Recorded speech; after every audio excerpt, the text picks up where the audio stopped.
the white police officer spat on the black man in broad daylight, his contempt dripping as heavily as the spit that splattered against polished shoes. Around them, civilians gasped.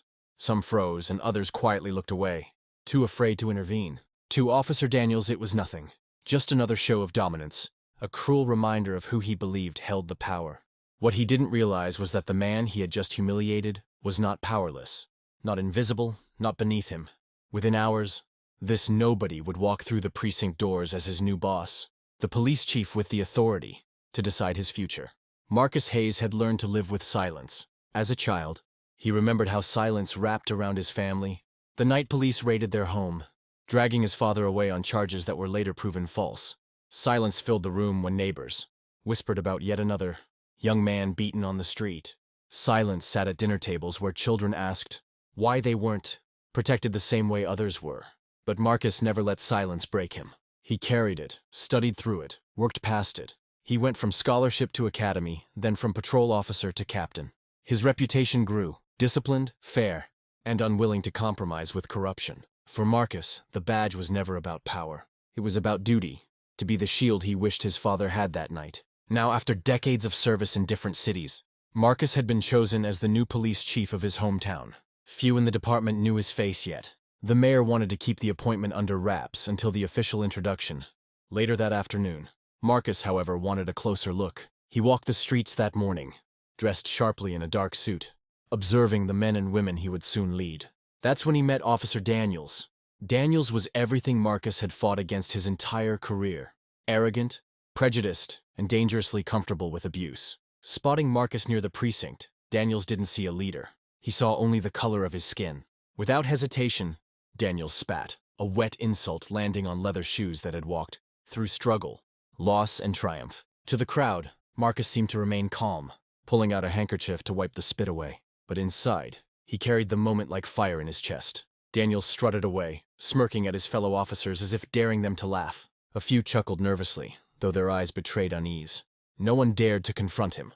Daniels was known for his temper, and worse, for being protected by the old guard within the department. Marcus, however, did not follow. He kept walking, his stride steady, his mind sharpening. He had faced bigger insults before, but this one carried weight. It wasn't just spit, it was history. Centuries of disrespect condensed into a single act. Yet Marcus understood what Daniels could not. True power doesn't come from humiliation. It comes from patience. By noon, the precinct was buzzing with speculation. Rumors flew about the incoming chief. Would he be tough on crime? A political puppet? A faceless bureaucrat? Daniels leaned against the back wall of the briefing room, smugly confident that whoever it was, things would stay the same. He imagined a man who'd laugh at his jokes, overlook his arrogance, and admire his hard edge. The mayor stepped to the podium, clearing his throat. The room quieted instantly. Ladies and gentlemen, today marks a new chapter.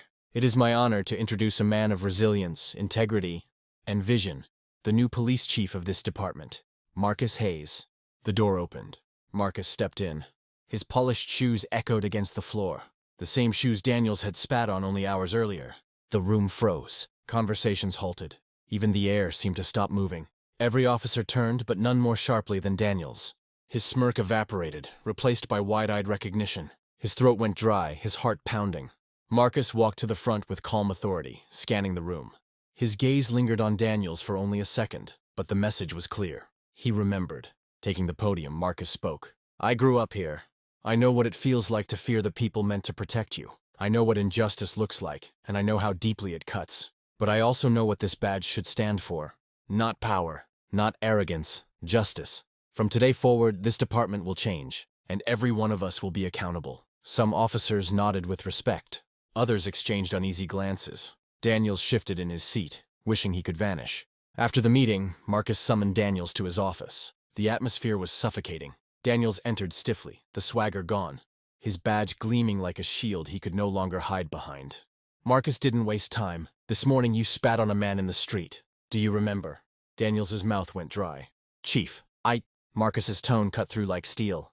You spat on me. The words hit like a gavel. Daniels swallowed hard, his mind scrambling for excuses. I didn't realize. That's the point, Marcus interrupted, voice low but firm. You didn't realize because you didn't care. You judged by color, not by character. You disrespected not just me, but this department. And worse, you disrespected the people we serve. Daniel's confidence shattered. For the first time in years, he felt small. Marcus leaned forward, eyes unblinking. Let me be clear. I don't lead with revenge, but I do lead with accountability. From this moment on, you are on notice. Every action you take will be scrutinized. One more act of prejudice, one more abuse of your badge, and you won't just lose your job. You'll answer to the people you swore to protect. Silence filled the room. Daniels nodded stiffly, his face pale. He had never been humbled like this before. The weight of accountability crushed the arrogance he had worn so proudly. News of the confrontation spread quietly but quickly through the precinct. Some officers whispered about it with shock, others with admiration. Many who had suffered under Daniels's arrogance felt a flicker of hope. For the first time, they believed the culture of impunity might finally be ending. Marcus led differently than any chief before him. He didn't raise his voice to prove power. He didn't belittle to earn respect. Instead, he listened, observed, and acted with fairness. He introduced reforms, mandatory accountability reviews, body cameras on every officer, and strict penalties for misconduct. Resistance came, but Marcus was immovable. He had lived the consequences of injustice, and he refused to let others suffer the same. For Daniels, the memory of spitting on Marcus became an anchor. Heavy, unavoidable. Every time he saw the chief, he saw the polished shoes he had stained, the calm eyes that hadn't retaliated but promised justice. Slowly, his arrogance gave way to shame, and shame to reluctant respect. The city, too, began to change. Word of the incident leaked to the public, and it became more than gossip. It became a story with meaning. A reminder that prejudice blinds, arrogance destroys, and true leadership does not come from cruelty, but from integrity. Marcus carried that moment with him, not as bitterness, but as a symbol. Because sometimes, the best revenge is not punishment, it's transformation. And Marcus Hayes had transformed spit into strength, insult into leadership, and silence into a voice that could no longer be ignored.